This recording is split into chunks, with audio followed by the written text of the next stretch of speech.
Poco antes del año 1000, una devastadora incursión musulmana comandada por Almanzor estuvo a punto de terminar con un pequeño condado situado al sur de los Pirineos.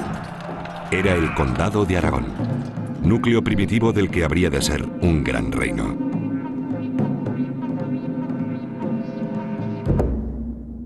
Pamplona, reino que lindaba con el pequeño condado, estuvo regido desde el año 1004 por Sancho III el Mayor, quien, temeroso del peligro musulmán, decidió ayudar a partir del año 1017 a las gentes de estas tierras abandonadas a su suerte hacía casi 20 años.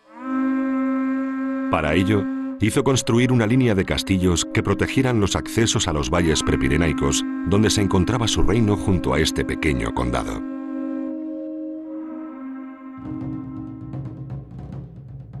Arbas, Onsella.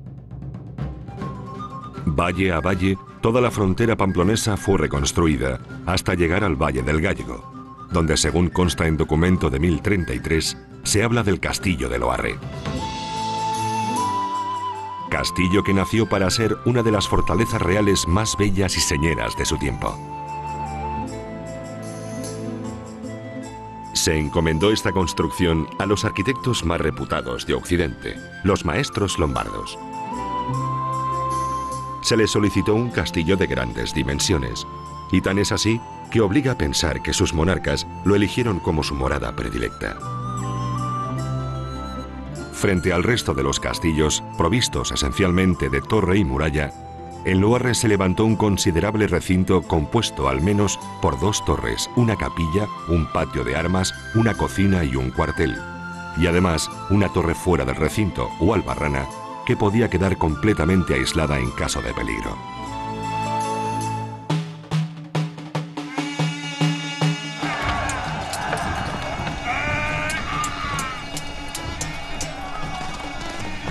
Los enfrentamientos continuaban y las victorias se sucedían. Agüero y Murillo eran liberados y al poco tiempo el rey Sancho ocupó una torre de vigilancia musulmana, notoria por su emplazamiento en las proximidades de Loarre, que tomó el nombre de San Emeterio.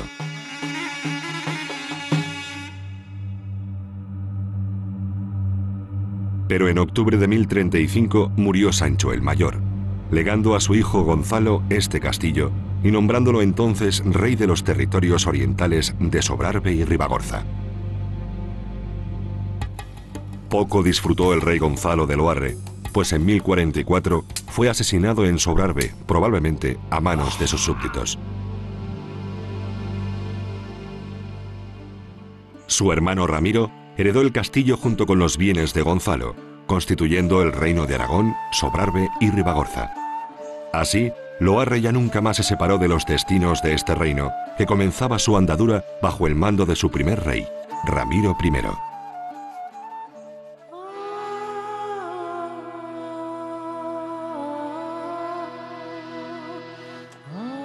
Cada vez más, el peligro musulmán se alejaba de Loarre. Bello, útil e impresionante, desde su pitón rocoso, miraba la historia que le arrebató su razón de ser, dejándolo casi sin futuro. En 1071 se instaló aquí una comunidad de canónigos de San Agustín.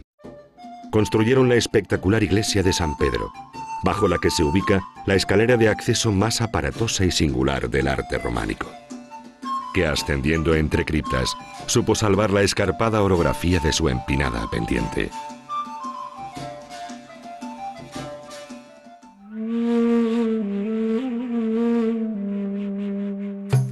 Ante la todavía musulmana población de Bolea, también se construyó un nuevo recinto que sirviera de defensa, si bien fue una nadería para el arte militar de la época.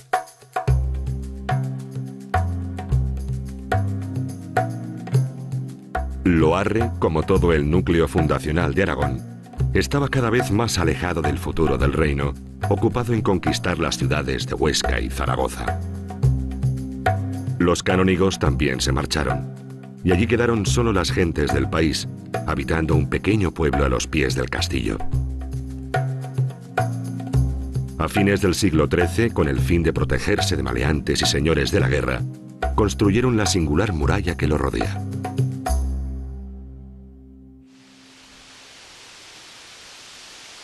A finales del siglo XV, las inclemencias del tiempo obligaron a sus habitantes a buscar resguardo más abajo, trasladando el pueblo a su actual emplazamiento.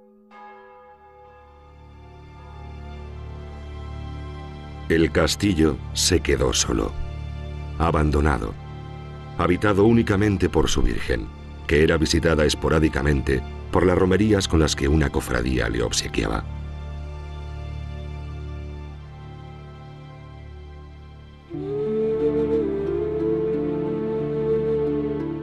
Pasó el tiempo, y en el siglo XVII, con el nacimiento de los primeros anhelos por el pasado de Aragón, Loarre fascinó a los intelectuales que lo descubrieron y dibujaron, convencidos de que era obra de romanos.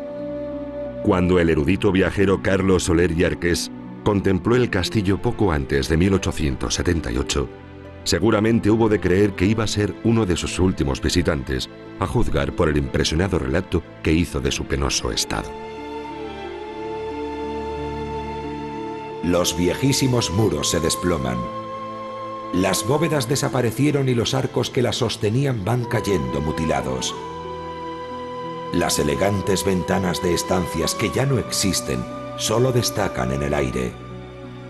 Las ortigas y malas hierbas crecen en los antes lujosos pavimentos y el único adorno de los antiguos salones es el musgo, la hiedra y las flores silvestres que por todas partes cuelgan en festones.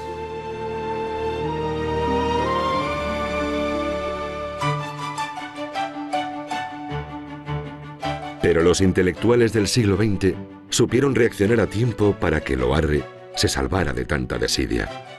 Distintas campañas de restauración, felizmente culminadas por el gobierno de Aragón, han garantizado que Loarre, aquel guerrero que nunca combatió, como se ha dicho de él, sea uno de los castillos románicos más bellos y mejor conservados de Europa, cuyos perfiles, agresivos y sin matices, invitan a imaginar mil fantasías a pesar de su pasado sencillo, tranquilo y multisecular.